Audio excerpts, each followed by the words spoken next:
Good. Right, so today I want to talk to you about ready for test and how it could be a symptom of a poor quality culture in your team, what that looks like, and what you can maybe do about it to improve things. But before I get into that, I'd like to introduce myself. My name's Thomas Shipley. I work in the UK and I share ideas at my website, Tom Driven Dev. I occasionally, but very rarely, tweet on Twitter. But if, like me, you have questions after the session, when you're lying in bed at night and you forgot to ask them, that's the best place to get in touch. And then finally, I work for Global Logic, and this is where I look over at this laptop, helping companies design and build innovative products, platforms, and digital experiences. There was no way I was going to remember that. So, let's go to the next slide. So, I'd like to start with 3 ideas, and you may not agree with these ideas to begin with, but keep them in the back of your mind. They're going to be referred to throughout the talk. So the first is that quality is everyone's responsibility. Everyone has a responsibility, yes, to make sure that we deliver on the shared promise of quality for our product or service or within our team. It takes everybody playing their part. The second is that everyone can test, because testing ultimately is about asking questions, and everyone can ask questions. The third is that you don't work on the space shuttle. Most of us don't work on platforms or services that are critical to human life, that are critical to national infrastructure or security. We can take some calculated risks if it's going to help us improve our quality processes overall. And if they don't, well, at least we learned something in the process. So they're the 3 ideas that I want you to keep in the back of your mind as I go through my session today. So some of you may not have come across this term ready for test before. All it is just a simple queue of work for testing. It's often referred to as the testers column. It's where all the QA work goes. Developers, the rest of the team, they finish their work, they chuck it into ready for test, and then the testers are expected to pick it up and, do something good with that piece of work, maybe. Who knows? Probably not. So, ready for test in practice. How does this actually work with teams? So I'd like to talk a bit about my own experiences across multiple organizations and how it can be quite a frustrating experience to work in this way. Thank you, Siri. So let's introduce the team. And it's a typical agile team. And we've got 1 QA. And that's fairly typical now in your modern agile teams. You don't have loads of QAs, a whole separate QA department. You have 1 or 2 embedded into a multifunctional team, and they're there to guide and educate and coach the team in quality processes. And we've got developers and designers and all the rest of it. And the QA looks suspiciously like me. And so this is their sprint board. And we're getting towards the end of their sprint. And I want you to take a moment, have a look at this sprint board, and what is it telling you? What is jumping out from the page as you look at this sprint board? Remember, it's towards the end of their sprint. They're about to have a retrospective. They're about to close it down. So let's move into the retrospective. So the first bit of feedback. We didn't release very much. And that's true, they didn't release very much. They released 1 ticket. We'll look at that sprint board again in a minute. And so someone else says the famous words, QA was the bottleneck. And I bet you've all heard that before. QA was the bottleneck, they slowed us down, they were doing silly little things like making sure the system worked. We don't need to bother with that.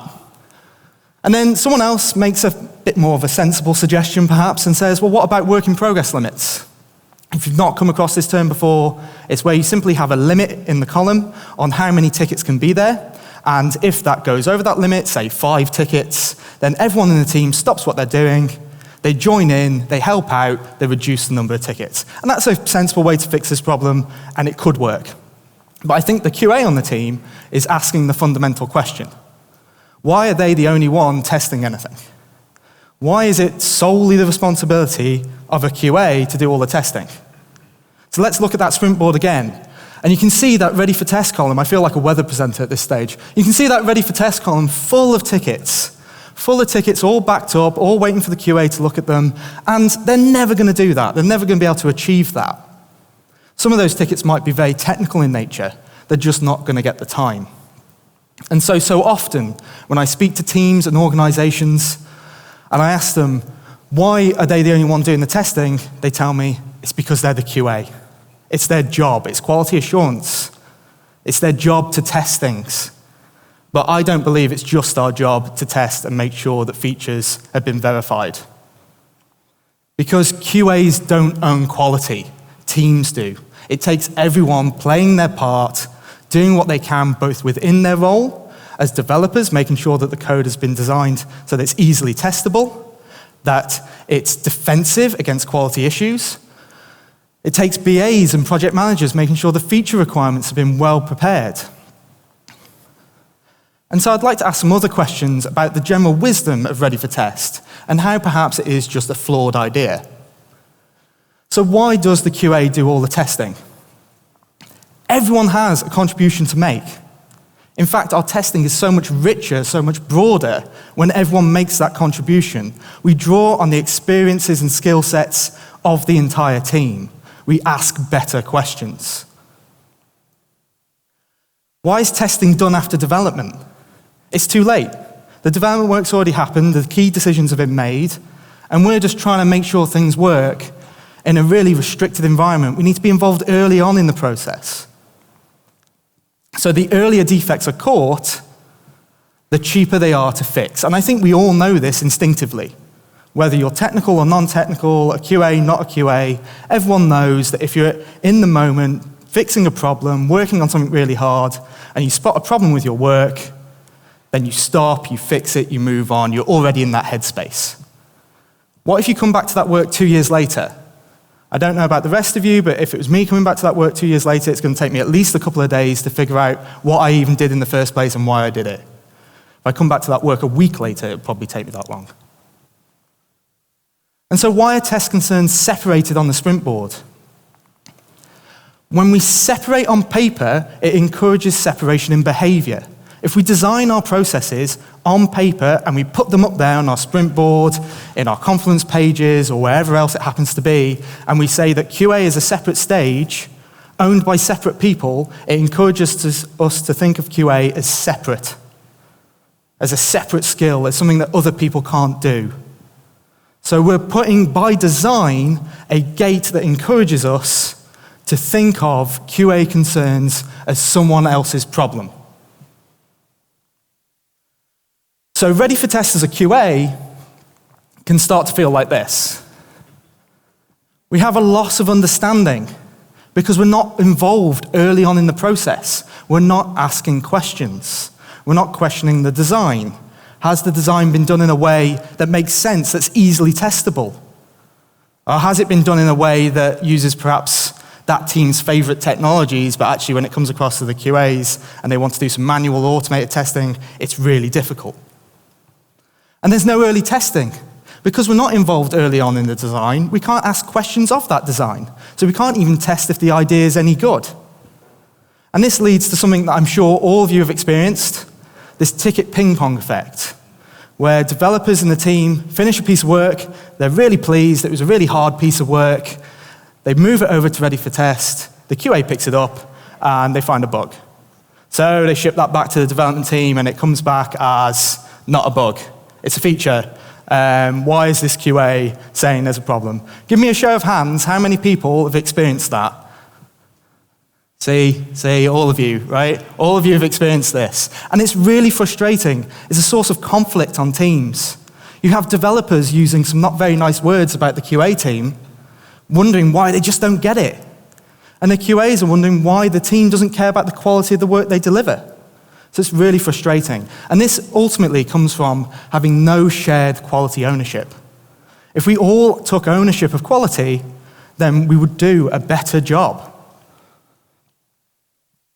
So what if we were brave? What if we removed Ready for Test?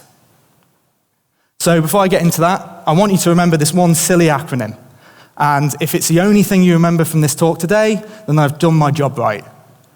And it's this acronym of TOES. Test together, often, and early. Think TOES when testing. Because when we test together, we draw on the rich experiences and skills of the entire team.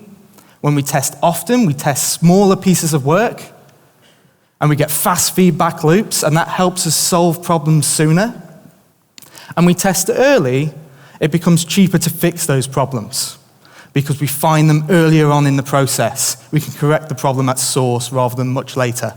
So when testing, think toes. So what are some early testing strategies perhaps that you could use? Well, there's many different early testing strategies, and I'm sure you all have your favorites. But these are 3 of mine. You've got the 3 amigos session where you test assumptions. You have pairing where you test in real time. And you have spike tickets where you test ideas. And so in a 3 amigos session, we're going to get a group of people in the room, typically the developer that's going to work on the ticket, a tester that's going to help advise the team on how they should test it. Notice I used the word advise, not do. And finally, maybe the person that wrote the ticket, the BA, the project manager, that sort of person. And they're all going to get together and they're going to ask lots and lots of questions. They're going to ask questions of the design and make sure that the feature requirements are right. They're going to ask questions of the implementation. What technologies are we using? Why are we using them? Are they the right ones to use? Are they easily testable? And then they're going to ask questions about the testing itself. What functional things need to be considered? What non-functional? Do we have accessibility concerns about this piece of work? What about performance? We can ask all those questions up front. And when everyone is happy, that's when we move on. And we move on to pairing. Pairing is a brilliant way to test. Often people think of pairing as just people collaborating together on how to solve a problem, but really it's testing because you're asking questions in real time. So 2 developers come together, 1 developer starts the feature implementation, the second starts to ask questions as they do it. They spot problems potentially, mistakes. They might ask questions as to why they're doing things in a certain way. They're getting feedback from each other all the time. We're testing early and often.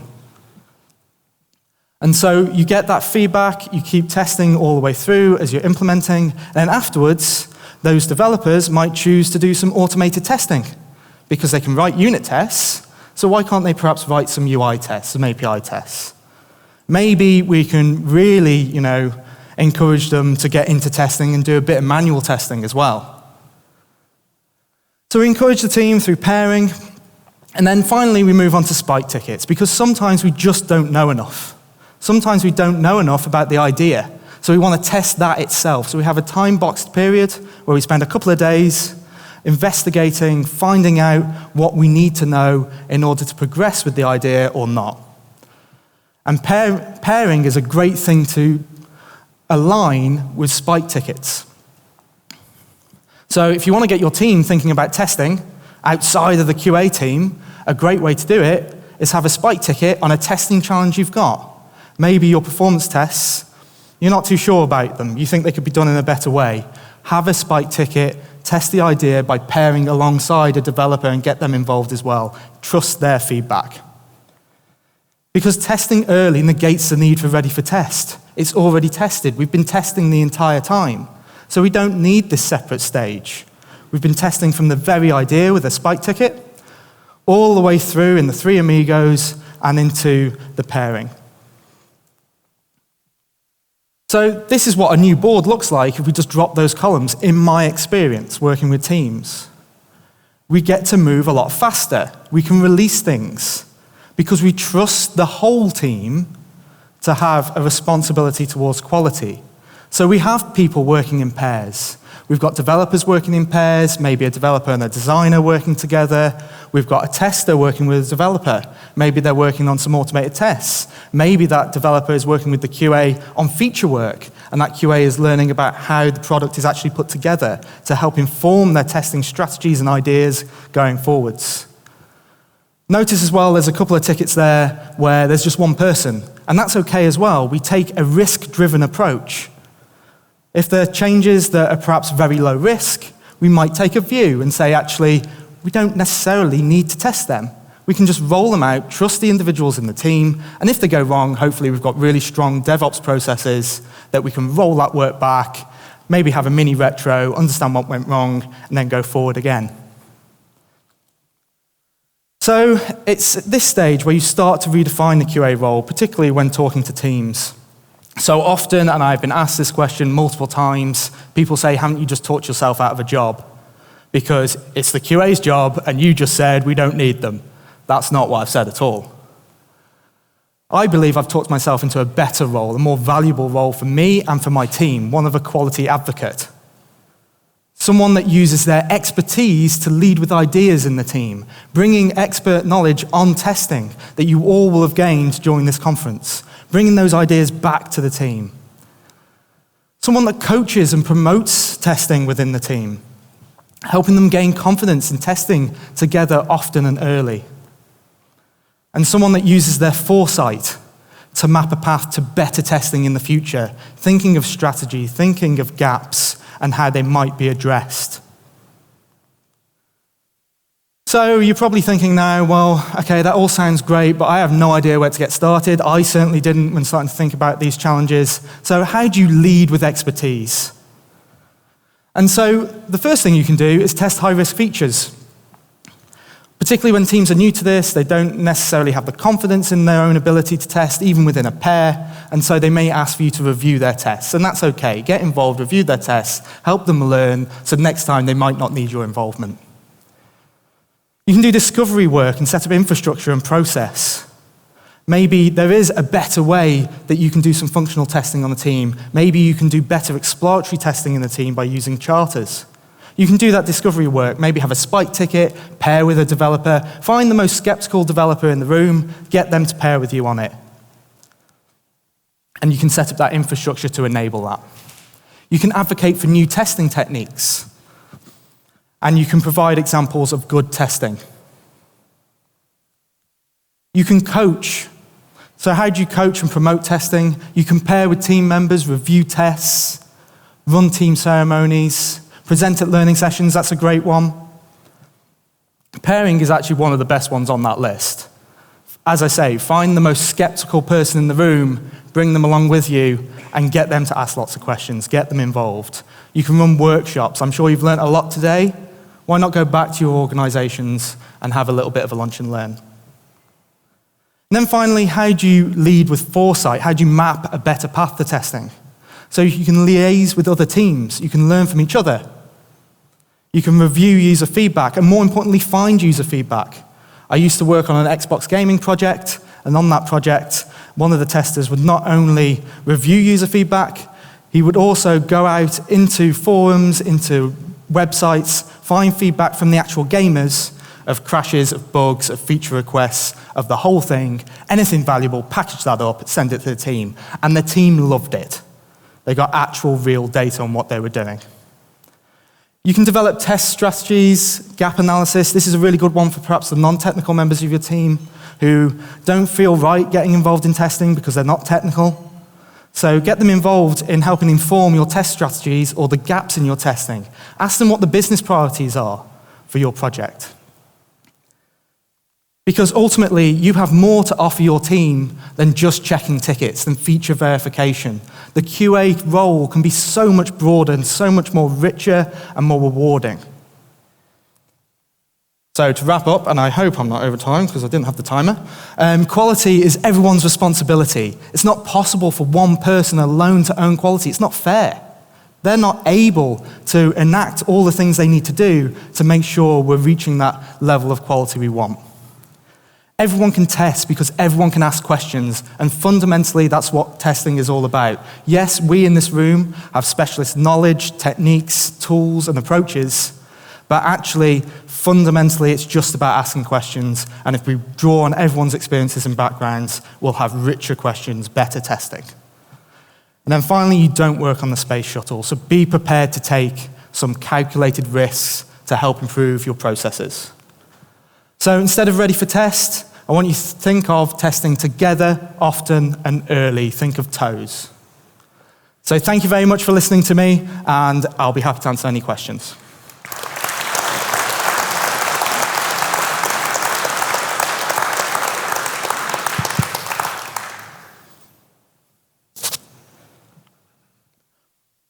I'm already seeing a chance for question assurance, but no. Need some water.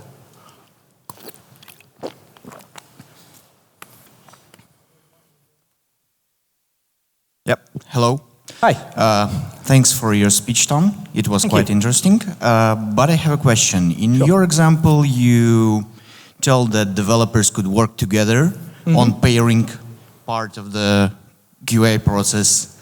Let's say it like this on the feature, on development.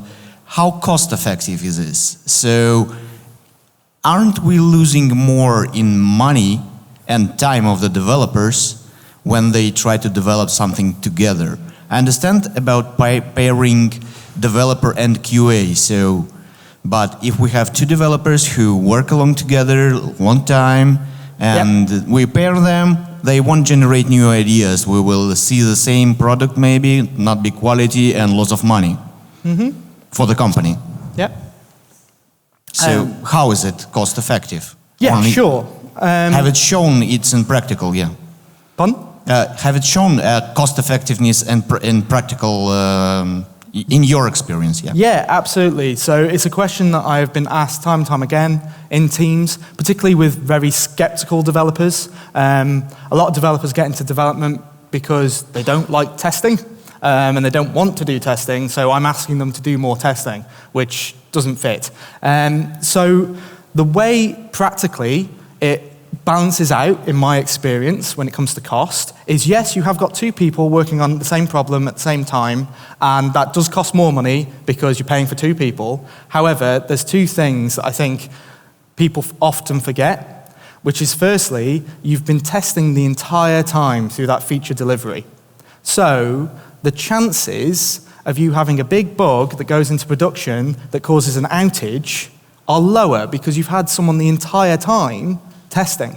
You've not had someone come in at the end of the process who knows a little bit about what was done, but perhaps doesn't have all the context. They've done some testing. So having them together work that way, really helpful. The second way that it helps, in my experience, is, I don't know about you, but whenever I'm working on a problem, I will figure it out eventually. Even if it's a particularly difficult problem, I like to think I'll eventually get there. But I might not have the best solution or even an ideal solution. I might just hack something together. Having those two developers be able to bounce off each other, creatively solve the problem, will lead to better solutions, more efficient solutions, ones that perhaps require less resource to run, or ones that cause us less alerts overnight, so our support teams are not having to be getting on call early in the morning, whenever, and being paid extra money there. So they're the sort of two ways. You're avoiding issues in production, but also you're avoiding issues with other subsequent teams by just having a better quality of delivery. Next question, please. Hi, Tom. Hi. Hi. Hey. Thank you so much. It was a really great presentation. Thank you. As a person going into a new team where QA is the bottleneck, it can feel really overwhelming. Yeah. I'm just interested, what are the one or two things that you would recommend to do? Like, would it be just simply change the board? You did provide a lot of suggestions. I'm just, wondering where to start. Yeah, exactly. And it is hard and it is overwhelming, particularly if you're in an organization that has a very strong culture of separation, because they believe that having separate groups of people gives you a better chance of higher quality delivery. So I think there's a load of lists of things that you can do there, and they're included in the slides and the PDFs that you'll all have access to afterwards. The way I would approach it is the same way that I try and convince anyone of doing anything, which I don't try and just go in straight away and just change everything. So you want to try and find subtle little ways that you can improve things. So for example, if I went into a team that was really skeptical, then I might just try and encourage a little bit of pairing rather than talking about quality. So I'd forget the quality word and I'd forget the testing word, and I'd say to them, I would really love to pair with you on this feature you're about to work on. Not to check the quality, not to do the testing, but because I really want to understand how the product's put together. And I really want to understand how it works so that I can do better testing in the future, so I can help you. So you position it that way, and then once you have that opportunity, and maybe you've paired once or twice, you've developed a little bit of trust with the individual, then you can maybe start to bring up some test concerns. and you can start to talk about them. I think the other one, and I'm not sure if it's on that slide, which is really sneaky, and I've done it in a few places, is run the team ceremonies. If someone says to you, who should we get to run stand-up? Who should we get to do the retrospective? Who should we get to run planning or whatever? Just put your hand up, say, yep, I'll do it. And they'll be grateful because they don't want to do it.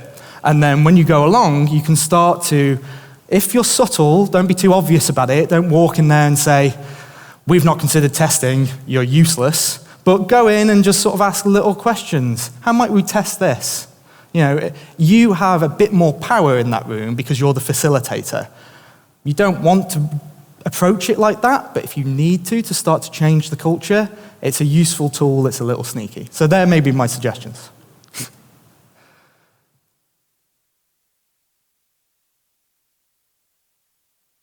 Hi, Tom. Hi.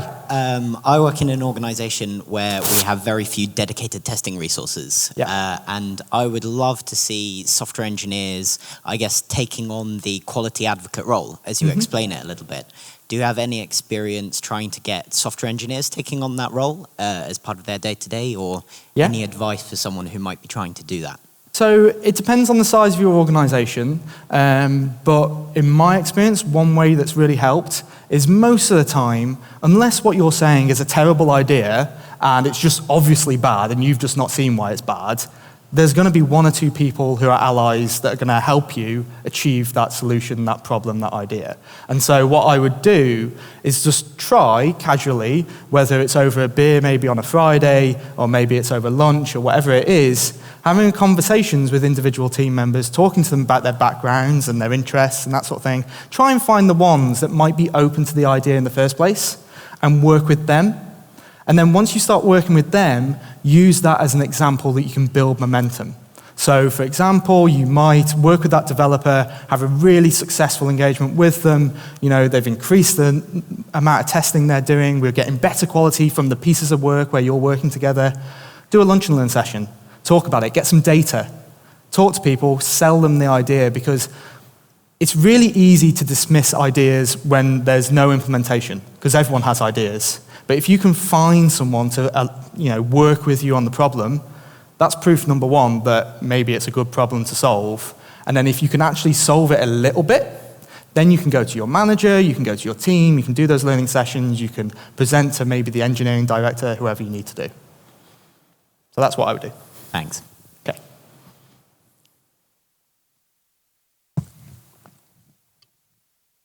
Where was it?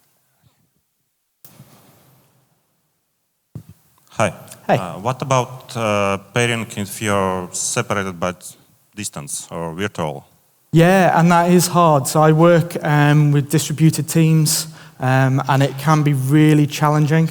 I think what you ideally would do, if you can, is have the disciplines and the sort of technological skills split between locations.